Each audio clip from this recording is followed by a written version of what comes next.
Welcome to Craving the Heat, where desire takes the lead and every story leaves you wanting more. Don't forget to like, subscribe, and share your thoughts in the comments and keep up with our latest naughty stories. I never planned for it to happen. I suppose every story like this begins with that confession, doesn't it? A quiet defense before the unraveling. But I say it now because I need you to understand. I didn't wake up that morning thinking I would betray the man I built a life with. I didn't plan to fall. But sometimes the ground moves beneath you, and suddenly falling becomes easier than staying still. I met Aiden on a Tuesday. I remember that because Tuesdays were the days I always dragged myself to the community center to lead a writing workshop for university students. It was something I did out of habit more than passion, a way to feel useful now that my own days of writing had gone dry. He was sitting in the back row, his notebook open, a pen twirling between his fingers. He looked impossibly young, early 20s, maybe. Barely older than my daughter. He had that effortless kind of beauty that most boys don't know they have yet. Soft jawline, messy curls. A mouth that looked like it had more secrets than words. He didn't say much during that first class. But he stayed after, asked me about a sentence I had written on the board. Something about tension between characters, and how the most powerful moments in storytelling often come from what's left unsaid. That's what I like about your style, he said. You let silence speak. I blinked, caught off guard. It had been years since anyone spoke about my work like that. We chatted for 5 minutes. Maybe 6. But when I walked out to my car that evening, the air felt heavier. Charged. My body remembered what it was to feel noticed. Weeks passed, and Aiden kept showing up. Always early, always sitting in that same seat, notebook ready. He started participating. More staying after longer. He'd ask about my past work, quoting lines I'd forgotten I even wrote. You were fire back then, he said one day. You still are. You just don't let yourself burn. I don't remember what I replied. I only remember how warm my face felt at home. Things with Daniel had settled into the kind of quiet familiarity that once comforted me and now made me feel like I was slowly fading. We were good together, civil, respectful, but somewhere along the way, passion had turned into politeness, desire into routine. We talked about bills and errands, not dreams or longing. He hadn't touched me like a woman in months, maybe years. Aiden, on the other hand, started to take up space in my mind.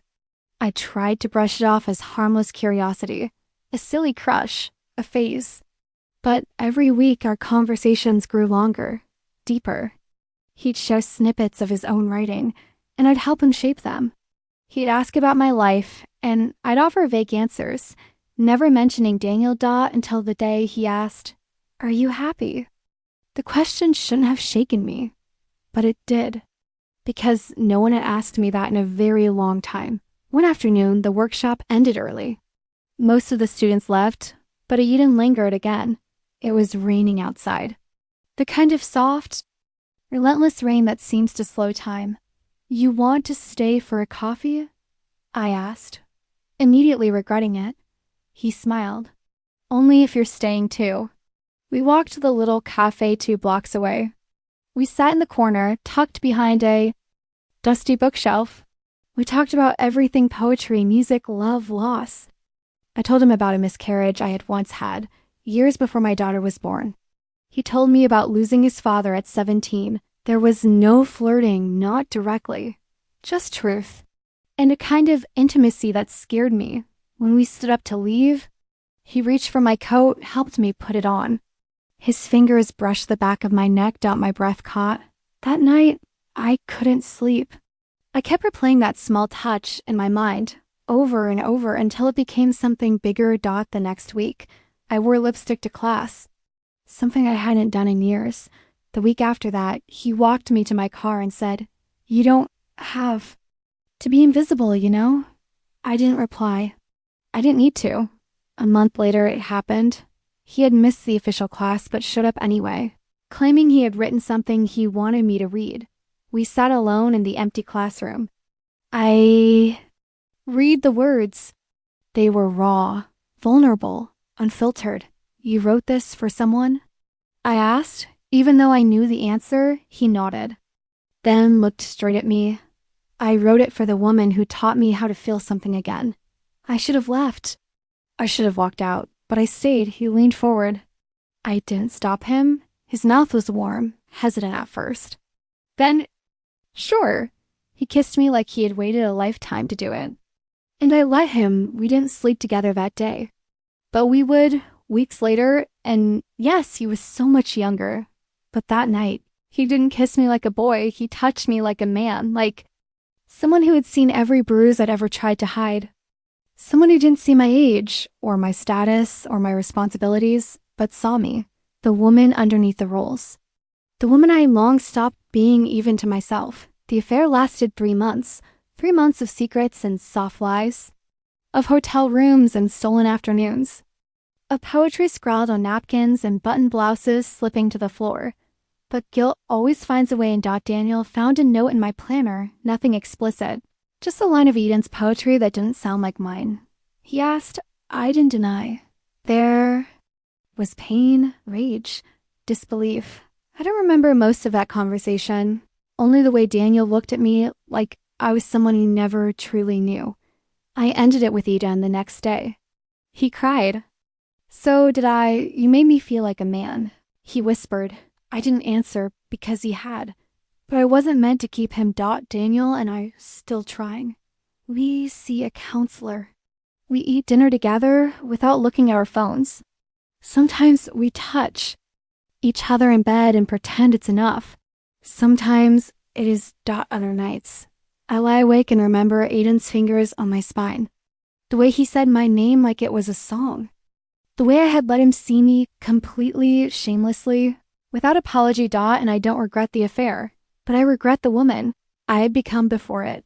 The woman who forgot she could still be desired, still be chosen, still be alive. He was so much younger, but that night when he touched me, he made me remember that I was still a woman. Not a wife, not a mother, not a routine. A woman, and sometimes memory is its own kind of punishment, but also its own kind of mercy. After the affair ended, my world didn't shatter like I thought it would. There was no dramatic collapse, no scorched earth aftermath. Life kept moving forward in slow, painful increments. The sky didn't fall, but the colors in it dulled. Every morning still came, but nothing felt bright. Daniel slept in the guest room for a while. Then he moved back in, but the space between us felt wider than before. Some nights we made love and pretended things were healing. Other nights, he turned his back to me and said nothing at all, and I couldn't blame him. I'd handed him a version of the truth so sharp it cut us both. I had confessed without fully explaining.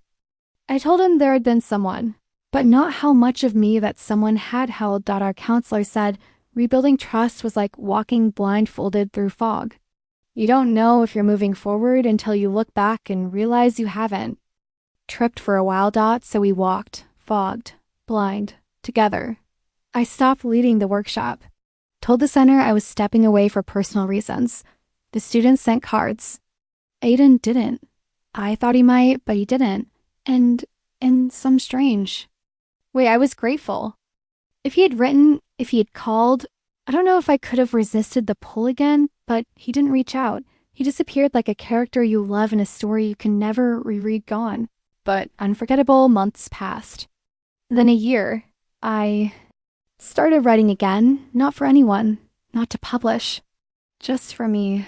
Short stories, mostly, about women who had made mistakes, women who still wanted things, women who were both the betrayers and the betrayed. And through them, I started to forgive myself. Daniel began joining me in the garden on weekends. We'd drink coffee in silence, watching the dog chase shadows. Sometimes we'd talk. Sometimes we'd sit for an hour without saying a word. And it was okay. Not perfect, but okay. One morning, he turned to me and said, "Do you still think about him?" I didn't lie. "Sometimes," I said, "but not in the way you think." He nodded. Slowly. "I think about her too," he said after a pause. It took me a second to understand. There had been someone. Before Aiden. Years ago. A colleague. A near affair. Maybe more. We never talked about it, not really. But in that moment, I realized infidelity doesn't always happen in bed. Sometimes it happens in the spaces we leave empty long enough for someone else to slip inside. We had both been guilty. Not in the same way. Not at the same time. But guilty nonetheless. It didn't make it okay. But it made it human. After that. Things changed. Not dramatically. But quietly we started over again. Not from the beginning, but from wherever we had left off, finally ready to look at the ruins and decide what to build in their place. One afternoon, I found a letter in an old journal. Aiden had written it. I must have tucked it away without. Reading it, it said, "You once told me I was a moment, not a destination." I know that's true, but I hope you also know that sometimes moments are the only things that wake us up. You woke me up. I'll never forget that. I folded the letter and placed it back inside the journal. I didn't cry. Not this time. Because the truth is, Aiden wasn't my future. He was my mirror. And what he showed me was this. I had been waiting for someone else to name my worth. To reignite my fire. To touch me like I mattered. But the woman he touched, she was always there. Waiting beneath the dust of obligation. Beneath the decades of being needed but not wanted. He was so much younger. But when he looked at me, he saw not my age, but my ache. And when he touched me, he didn't awaken desire. He awakened remembrance. Remembrance of who I had been before. I shrank. Before I became only wife, only mother, only responsible. Before I forgot I could still tremble. Before I forgot that I was still alive. And now I carry that with me, not as guilt, but as awareness. Not as shame, but as gravity. I am not proud of everything I've done, but I'm proud that I survived it, that I stayed, that I made something beautiful out of the breaking. Because sometimes the one who touches you like a man isn't the one you spend your life with. He's the one who makes you remember you deserve to feel again. And sometimes that's enough. Sometimes that's everything. 2 more years passed. I was 47 now. My daughter had gone off to college. Daniel and I had settled into a new rhythm, neither idyllic nor painful. A steady coexistence of 2 people who had known ruin and still chose to share the same roof, the same bed, the same quiet mornings. It wasn't the fire I had. Once imagined love should be, but it was shelter. It was safe. And then one morning I received an email. No subject line. No signature. Just a single sentence. Did you ever tell him the truth? At first, I thought it was spam, a cruel joke, but something about the phrasing stopped me cold. I reread it 10 times before it hit me. The tone, the subtle challenge. Behind the words, the sharp edge of someone who knew something they shouldn't. It had to be Aiden, but I had blocked him on everything. I hadn't seen his name, his face, or his voice in years. So how had he reached me? I didn't respond. I closed my laptop and went about my day, but the question echoed louder than any memory of him ever had. Did you ever tell him the truth? Because the truth, I had never fully told, and not just to Daniel. Aiden didn't know either. He didn't know that the week we slept together, the one time we truly crossed every line, had just learned I was pregnant, and I never told either of them. The pregnancy had been brief. I miscarried a few weeks later, alone in silence. I told Daniel. It was a routine medical scare. He didn't ask further. And I buried the rest in a folder of memories I promised myself I'd never open again. But now, the email had cracked the lock. I didn't know if Aiden had guessed. If he had pieced together timelines, counted weeks, or if his message was nothing. More than emotional bait. A way to remind me of the power he once held. I tried to shake it. But something in me shifted. That night, I sat across from Daniel during dinner. He was telling me about a conference call. I was nodding, smiling in all the right places. But inside, I was miles away. My hands trembled under the table. I realized then this secret, this quiet, devastating truth was a wall between us. Not the affair, not the betrayal, but the consequence I had hidden. A part of my life that neither man had been allowed to touch. Later that evening, after the dishes were done and the house was quiet, I sat beside Daniel on the couch. "There's something I never told you," I said. He turned to me, his face still lined with the same cautious patience I'd come to know over the years. "I was pregnant," I whispered. "During that time, and I lost it. I didn't know whose it was." The silence between us felt like an ocean. He didn't move. He didn't speak. His jaw tensed just once. When he finally looked at me, his voice was calm, too calm. "I knew." My heart stopped. "You... what?" "I knew," he repeated. "Not the details, but I knew something had happened. I saw the appointment on the calendar. You said it was nothing, but I saw the way you held your stomach for days afterward. I saw the way you cried in your sleep." He looked away, his eyes full of something I couldn't name. I just didn't ask because I wasn't sure I wanted to hear the answer. I sat there stunned, the weight of it crashing down. "You let me carry it alone," I said. "No," he said softly. "You chose to carry it alone." And he was right. That was the plot twist. Not his knowing, not the pregnancy, but the revelation that I had built a fortress around my grief. And he had stood outside not because he was unwilling, but because I had locked the doors from the inside. We both cried that night, not for the affair or the betrayal or even the baby we never met, but for the distance we had mistaken for protection. For the truths we had withheld in the name of peace. We held each other for hours, not as lovers, not as broken people trying to glue their lives back together, but as two humans who had shared a wound they never allowed to bleed in the open. And Aiden? I never wrote back, but I did write about him. In a story that would one day become my first published work in over a decade. It was about a woman who burned down her own house in search of warmth, only to find the fire had always lived inside her. When the story was published, I received a letter. Handwritten, no return address. I read every word. "You gave me the ending I never knew I needed. Thank you." AI smiled. Not with longing. With peace.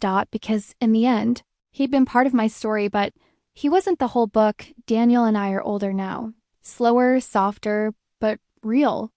No longer hiding from the ghosts. No longer pretending they don't. Walk the halls with us. Some nights, we sit on the porch and talk about everything we lost. And everything we found again. He was so much younger, and yes, I let him touch me like a man. But it was Daniel who held me like a woman with a past and never let me go. After the letter came, and after I read it aloud to Daniel one night under dim lamplight, something inside me shifted again. Not dramatically, not like before, but deeply. It was as if a knot had come loose in my chest. Like I could finally breathe differently. More completely. I had expected Daniel to grow cold again or distant. But he didn't. Instead, he took my hand and kissed the inside of my wrist, right where my pulse beat fast beneath the skin. "I'm still here," he said. And then he looked at me, really looked at me, the way Aiden once had. But this time, it was a gaze filled not with new discovery, but earned intimacy. A love that had weathered ruin and remade itself, with scars still visible. We didn't speak much more that night. We moved slowly through the house, each of us uncertain but willing. The kind of slowness that says, we are not rushing this. We are reclaiming it. In our bedroom. I stood in front of him as he reached for the hem of my shirt. My body trembled not with fear or shame, but with the sheer vulnerability of being seen again. He traced the line of my collarbone with his thumb, as if reacquainting himself with an old poem he had once memorized. And when he kissed me, it wasn't polite. It wasn't mechanical. It was full of all the unsaid things we'd carried. Full of the years we had spent pretending we didn't ache. Full of regret, yes, but also mercy, forgiveness, need. We fell into the bed like lovers who had never known each other, yet knew every inch by memory. His hands were not the hands of a man who was trying to win me back. They were the hands of a man who already had and who now simply wanted to remind me of what we still shared. Fingers trailing the curve of my hip, his mouth at my neck, my breath shattering against his shoulder.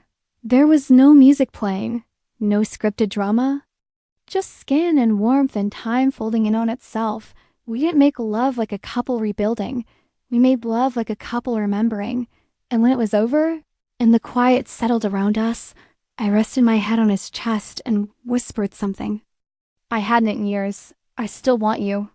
He didn't answer with words, just wrapped his arms tighter around me, kissed the crown of my head, and exhaled. The next morning, everything felt different. Lighter. We made breakfast together, barefoot, laughing when I spilled coffee down the front of my robe. He reached over, wiped it gently with a towel, and then pulled me close like we were 20 again. I kissed his cheek. He kissed my mouth. And the flame that had once flickered so faintly now burned again, not wildly, but steadily. In the weeks that followed, we let the passion grow. We had always loved each other, but now we wanted each other. We snuck away for weekend trips, just the two of us. We flirted in grocery aisles. We wrote notes again, tucked into lunch bags and sock drawers. We kissed in parking lots and under trees. We touched like people who had remembered how quickly life can become numb when left unattended. I started writing more openly about love, about sex, about rediscovery. My readers responded with letters of their own women and men who'd once betrayed, or been betrayed, or had simply let passion go too long untouched. I realized then, this story wasn't just mine. It belonged to everyone who had ever wandered and come back. Aiden never reached out again, and I didn't expect him to. He had been a chapter, a storm, a spark that lit a path I needed to walk to find myself. But Daniel, he was the one who walked the long road with me. He was the one who waited behind me, who forgave the wandering, who weathered the silence. And now, he was not behind me anymore. He was beside me, inside me, around me. And when we made love now, it was not just desire, it was recognition. Of everything we had lost, and everything we had chosen to find again.